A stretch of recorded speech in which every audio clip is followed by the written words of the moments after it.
Baik, pada kesempatan kali ini kita akan membahas materi untuk mata kuliah nutrisi dan teknologi pakan ikan. Mata kuliah ini merupakan mata kuliah keahlian khusus untuk bidang budidaya perikanan yang terdistribusi pada semester 4 program studi Diploma 3 Budidaya Perikanan. Pada pertemuan kali ini, ruang lingkup materi nutrisi dan teknologi pakan ikan. Ada beberapa pokok bahasan yang akan kita diskusikan atau dibahas pada semester 4 kali ini. Yang pertama menyangkut tentang manajemen pemberian pakan baik pada ikan ataupun udang. Kemudian untuk materi yang kedua, pokok bahasan yang kedua adalah kebutuhan nutrisi ikan dan udang selama proses budidaya. Kemudian materi yang ketiga, pokok bahasan yang ketiga adalah bahan baku untuk penyusunan atau pembuatan pakan ikan ataupun udang. Sedangkan materi yang keempat adalah mekanisasi peralatan untuk pembuatan pakan ikan. Jadi pada pokok bahasan yang keempat ini nanti akan diperkenalkan alat-alat atau peralatan yang dipergunakan untuk pembuatan pakan ikan meliputi mesin hammer mill, dish mill, sampai nanti extruder ataupun pencetak pakan dan pengering. Kemudian materi yang kelima adalah formulasi pakan atau menyusun komposisi untuk pembuatan pakan ikan yang nantinya disesuaikan dengan kebutuhan dari ikan yang dibudidayakan.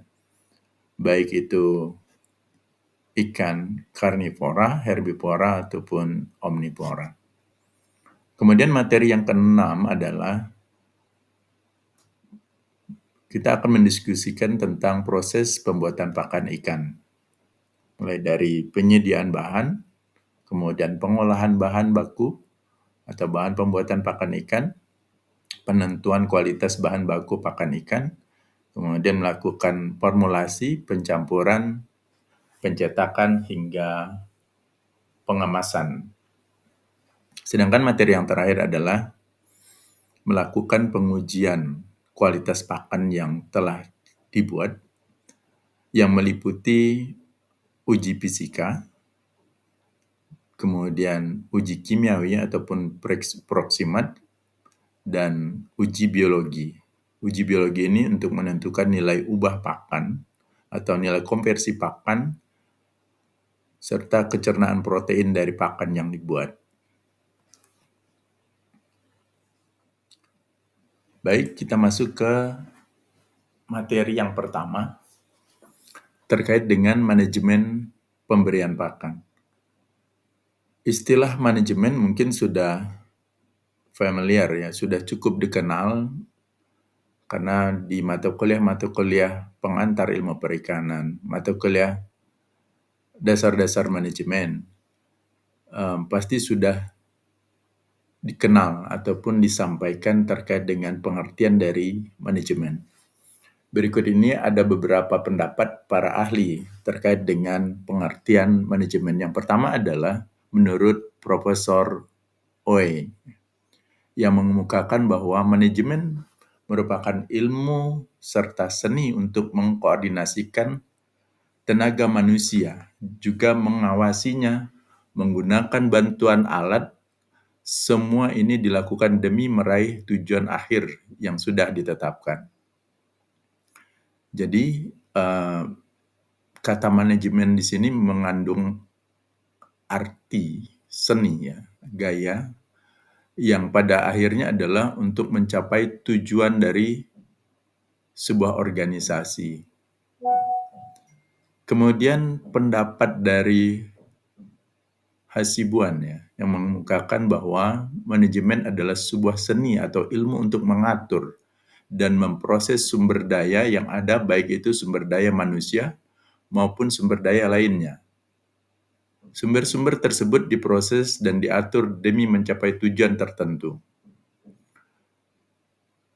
Nah, kemudian yang berikutnya menurut Andrew ya, yang mengemukakan bahwa manajemen merupakan kegiatan untuk merencanakan, mengatur, mengorganisasikan, mengendalikan, menempatkan, memberi motivasi, komunikasi, dan mengambil keputusan. Terus yang terakhir, manajemen menurut Milet, yaitu manajemen sebagai sebuah proses kepemimpinan untuk melancarkan pekerjaan yang dilakukan. Proses ini dilakukan dengan mengorganisir dengan cara formal orang-orang yang ada di dalamnya dan menjadikannya sebagai kelompok untuk mencapai tujuan yang diinginkan. Nah, apa hubungannya pengertian atau pemahaman manajemen ini dengan manajemen pemberian pakan pada kegiatan budidaya ikan ataupun budidaya udang atau komoditas perikanan yang lainnya? Jadi manajemen ini tidak terlepas dari komponen-komponen yang harus diperhatikan dalam pemberian pakan ikan. Nah, terkait dengan tujuan akhir dari pemberian pakan pada ikan ataupun udang adalah bagaimana pakan yang diberikan pada ikan dan udang tersebut itu memberikan dampak yang positif baik secara biologis ataupun secara ekonomis bagi kegiatan budidaya yang dilakukan.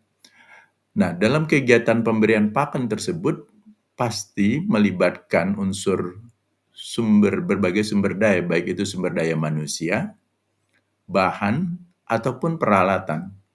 Maka ini akan menentukan keberhasilan dari proses budidaya ataupun ketercapaian dari keberhasilan pemberian pakan atau manajemen pemberian pakan. Hasil akhir dari kegiatan manajemen pemberian pakan yang baik adalah menghasilkan nilai konversi pakan ataupun efisiensi pakan yang baik, kemudian menghasilkan pertumbuhan ikan yang baik, kemudian juga menjadikan ikan menjadi sehat dan lingkungan ataupun media budidaya, dalam hal ini kualitas airnya terjaga dengan baik. Kemudian istilah pakan. Apa itu pakan? Pakan adalah makanan yang diberikan kepada hewan non-manusia.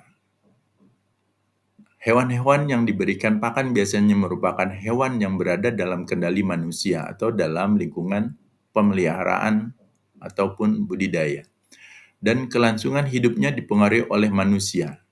Jadi ketergantungan baik buruknya kesehatan bahkan kelangsungan hidup ikan atau hewan yang dipelihara itu sangat ditentukan oleh manusia yang memeliharanya. Seperti hewan domestik ataupun satwa liar yang dirawat oleh manusia ataupun dalam pemeliharaan manusia. Pengertian lain dari pakan yang dikemukakan Dinas Perikanan Kabupaten Aceh Tengah yaitu bahwa pakan adalah bahan makanan tunggal ataupun campuran. Jadi pakan ini bisa bersifat tunggal satu jenis maksudnya ataupun campuran ya, campuran dari beberapa jenis bahan. Baik yang diolah maupun yang tidak diolah. Nah, yang pakan yang dimaksud dengan pakan yang diolah itu contohnya ya kayak pakan ikan. Ya, pakan ikan itu pakan olahannya ya dalam bentuk pakan buatan.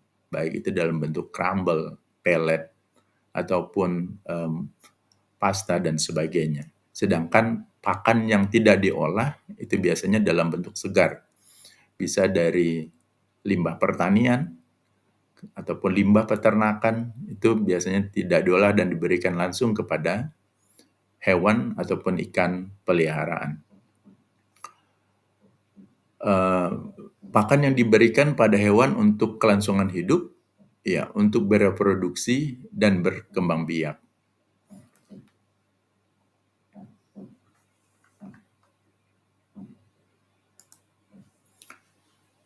Kemudian pengertian lain yang juga harus dipahami dalam manajemen pemberian pakan adalah terkait dengan pakan yang berkualitas. Apa yang dimaksud dengan pakan yang berkualitas?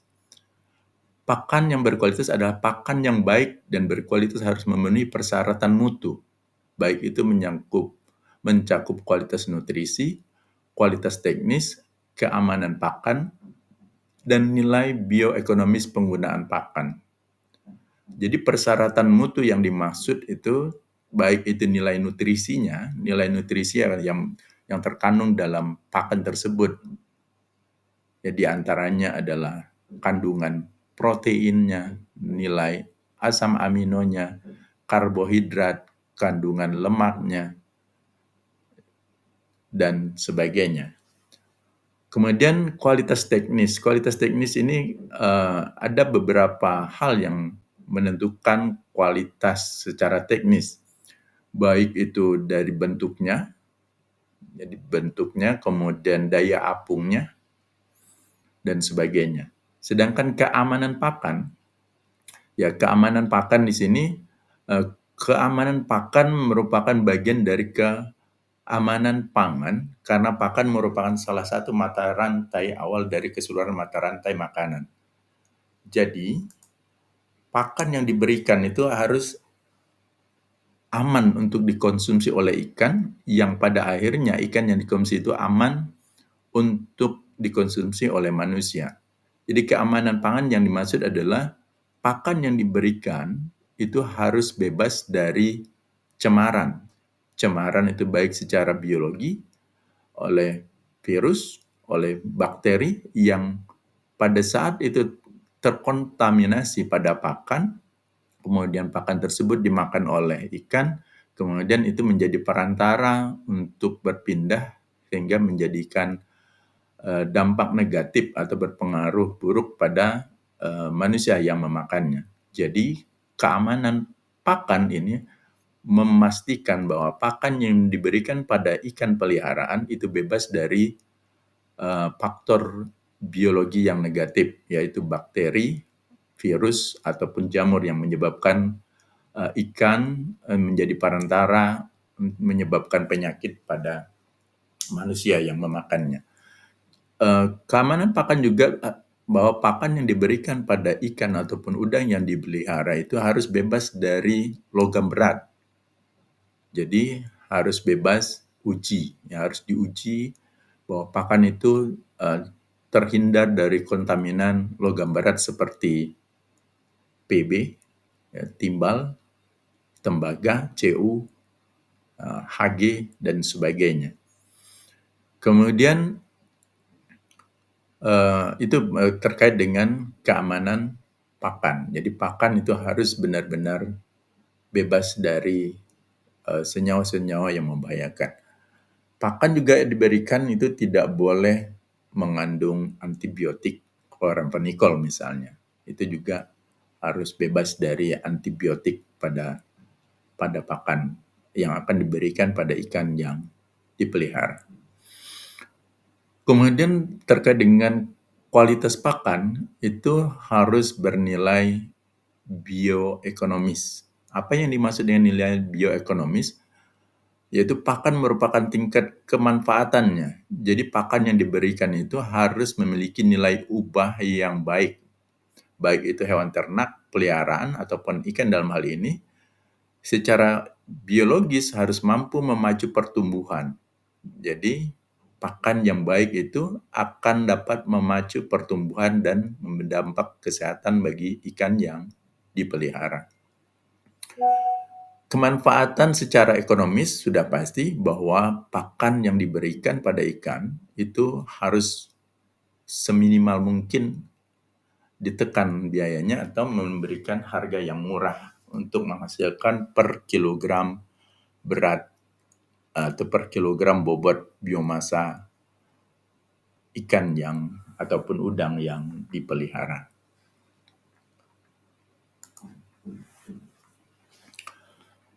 Ada beberapa faktor penting yang harus diperhatikan dalam manajemen pemberian pakan. Mengapa pemberian pakan atau manajemen pemberian pakan ini penting diperhatikan? Kita ketahui bahwa 70 sampai 80% biaya operasional budidaya ikan ataupun udang itu diperuntukkan untuk penyediaan pakan. Contohnya seperti ini, bahwa untuk menghasilkan 1 ton ikan ataupun udang gitu, diperlukan pembiayaan selama pemeliharaan itu selama 4 bulan masa pemeliharaan, misalnya diperlukan biaya 100 juta rupiah. Maka dari komponen yang dikeluarkan untuk menghasilkan ikan ataupun udang dengan biaya 100 juta untuk menghasilkan 1 ton ikan ataupun udang tersebut, maka 70 juta sampai 80 juta tersebut dipergunakan untuk membeli pakan. Jadi bisa dibayangkan bahwa kalau manajemen pemberian pakan tidak dilakukan dengan baik, maka akan melakukan pemborosan sehingga pembekakan pembiayaan untuk menghasilkan biomasa udang ataupun ikan itu sangat besar. Sedangkan komponen yang lainnya, ya untuk pembelian bibit, untuk pembelian obat-obatan, biaya tenaga kerja, biaya listrik, itu hanya memerlukan 30% sampai 20% saja dari biaya operasional dalam budidaya ikan ataupun udang. Jadi, manajemen pemberian pakan sangat penting diperhatikan.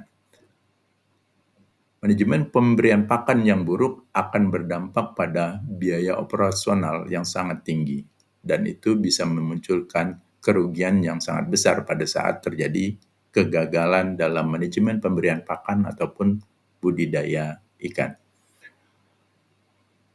Manajemen pemberian pakan juga ditujukan untuk meningkatkan nilai ubah ataupun konversi serta efisiensi pemberian pakan. Apa yang dimaksud dengan nilai ubah ataupun konversi pemberian pakan? Konversi pemberian pakan ini adalah jumlah pakan yang diperlukan atau jumlah kilogram pakan yang diperlukan untuk menaikkan bobot ikan ataupun udang yang dipelihara per kilogramnya seperti itu. Jadi contohnya adalah kalau kita mendapatkan nilai konversi pakan itu nilainya 1, itu menunjukkan bahwa setiap kilogram pakan yang diberikan itu akan mampu meningkatkan bobot ikan itu seberat 1 kilogram. Tetapi kalau nilai konversi pakannya itu 1,5 ataupun 2 yang diperoleh, itu menunjukkan untuk meningkatkan per kilogram bobot tubuh ikan atau biomasa ikan ataupun udang yang dipelihara diperlukan 1,5 kilogram pakan atau 2 kilogram pakan. Jadi semakin rendah nilai konversinya, itu akan semakin baik. Kemudian yang berikutnya dalam manajemen pemberian pakan, kenapa itu sangat penting diperhatikan? Manajemen pemberian pakan yang baik akan meningkatkan pertumbuhan, akan meningkatkan kesehatan, kemudian meningkatkan sintasan ataupun kelulusan hidup ikan ataupun udang yang dipelihara. Nah,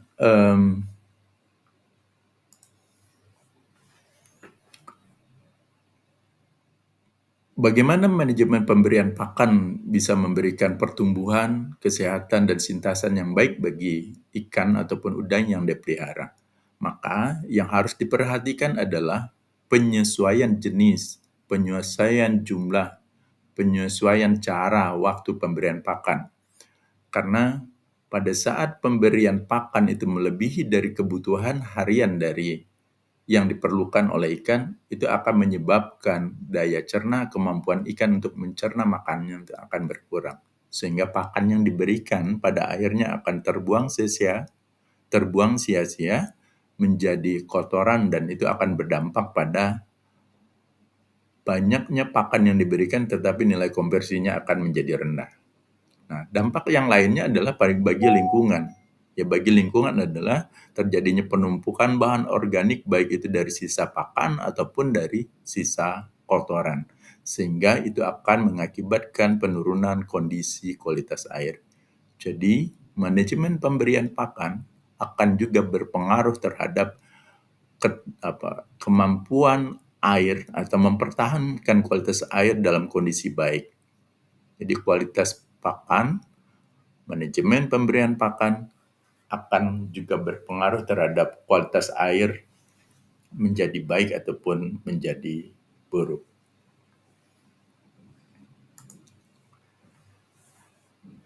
Nah, berikut ini adalah ada beberapa komponen yang harus diperhatikan ya, terkait dengan manajemen pemberian pakan. Yang pertama adalah jenis pakan yang akan diberikan. Jadi jenis pakan ada beberapa macam, ya, nanti harus disesuaikan dengan kebutuhan ikan, jenis ikan yang dipelihara, ada ikan yang bersifat karnivora, ada yang bersifat herbivora, ada yang bersifat omnivora.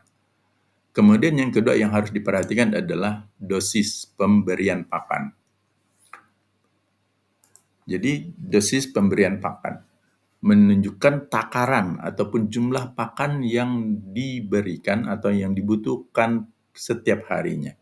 Jadi itu harus diperhatikan. Yang ketiga adalah frekuensi pemberian pakan. Ini terkait dengan kebutuhan atau berapa kali pakan itu, jatah pakan harian yang telah ditentukan berdasarkan bobot dosis pemberian pakan gitu. Kemudian itu akan baiknya diberikan berapa kali dalam satu hari.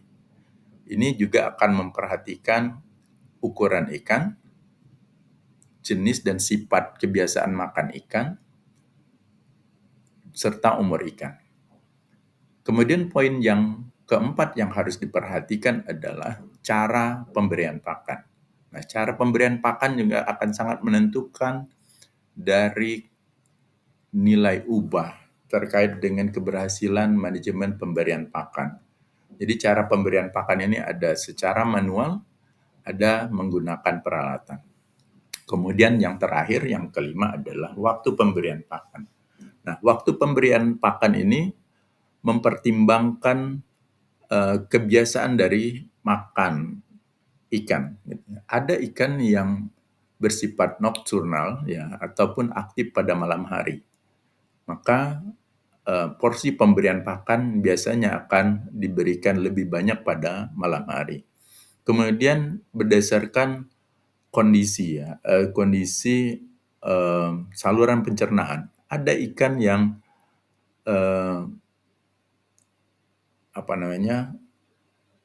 terkait dengan waktu pemberian pakan itu terkait dengan waktu pagi, siang, sore ataupun malam hari. Itu yang harus diperhatikan dalam manajemen atau pemberian pakan ikan ataupun udang. Nah, berikut adalah terkait dengan jenis pakannya. Jadi jenis pakan itu dikenal kalau dalam budidaya ikan ada dua jenis, yaitu pakan alami dan pakan buatan. Ya. Nah, pakan alami ini adalah pakan yang tersedia secara alami di alam.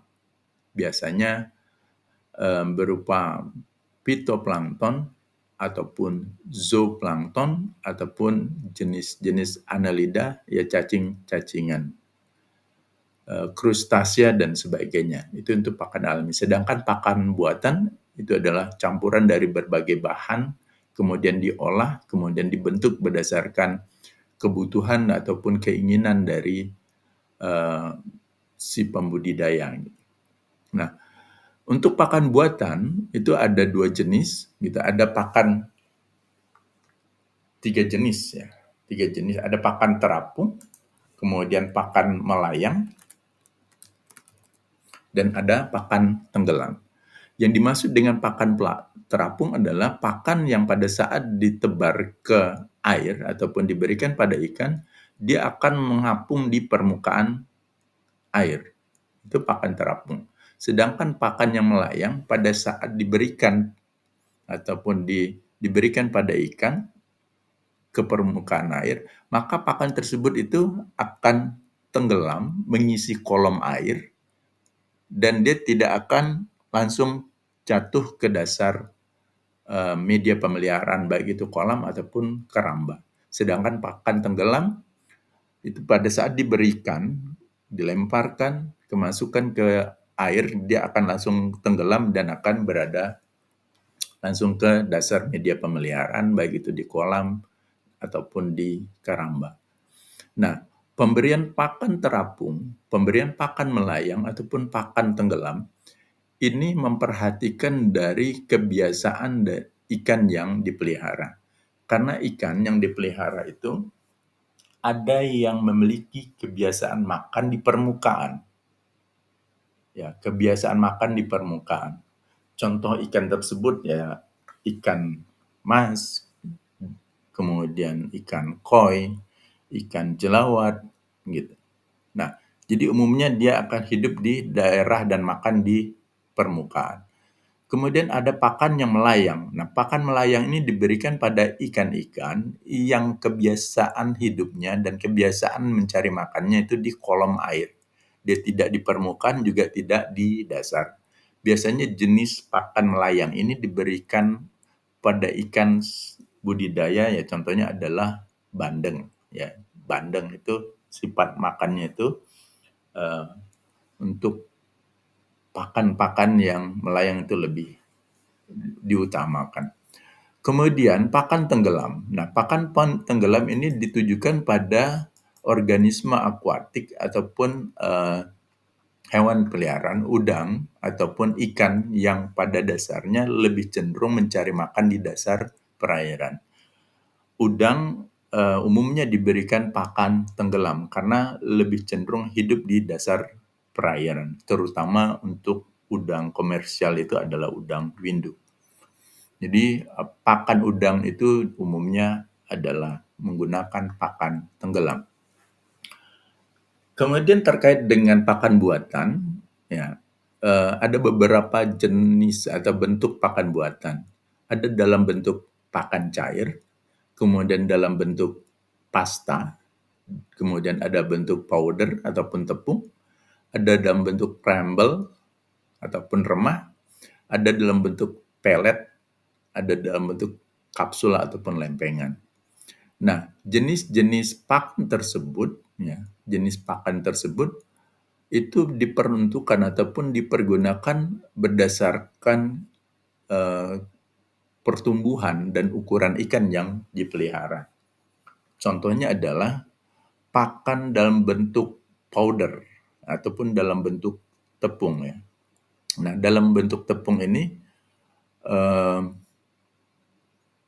itu biasanya diberikan untuk ikan berukuran kecil ataupun anakan ya, dalam bentuk anak-anak ikan gitu.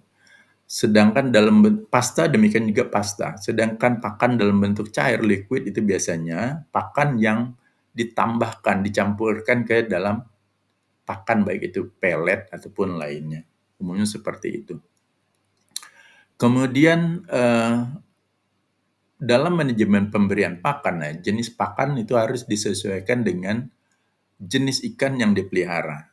Jadi kebutuhan ikan yang dipelihara itu ada ikan yang karnivora yang umumnya akan lebih baik jika komposisi pakan buatan itu bersumber dari jenis protein hewani.